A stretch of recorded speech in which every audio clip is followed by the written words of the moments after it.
Non, moi ce que j'ai pas aimé au fond, mais Daniela Lombroso n'est pas la seule responsable, c'est qu'elle est admirative de Dolto. C'est une passion, c'est une admiration, elle fait l'éloge de Dolto sur plusieurs centaines de pages. Et moi je crois que justement, il faudrait sortir de l'ère Dolto. Il faudrait faire le procès de Dolto. Parce que qu'est-ce que c'est Dolto? Oui, mais oui, voilà, mais oui. Qu'est-ce que c'est Dolto? C'est le fait qu'on a décidé, à partir de Dolto, elle l'a comment dire, généralisé, elle l'a médiatisé, c'est l'enfant roi. C'est-à-dire que avant, l'enfant, il devait écouter et il devait apprendre.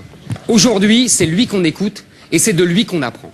Avant, il devait séduire ses parents pour être aimé par ses parents. Aujourd'hui, c'est ses parents qui essayent de le séduire pour qu'il daigne les aimer.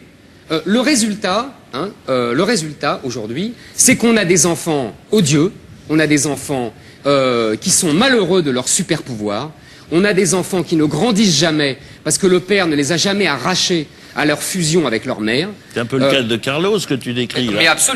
Mais absolument, c'est exactement ça. Il est typique de cette génération de grands enfants qui ne grandissent jamais, d'adolescents éternels, de tanguis qui dorment chez leur maman jusqu'à 35 ans, qui disent maman d'ailleurs, qui disent pas mère. C'est très révélateur. Ils ne grandissent jamais, ils sont comme toujours mère, mais j'ai jamais dit mère à ma mère. Bien sûr, mais je veux dire quand ils parlent de leur mère.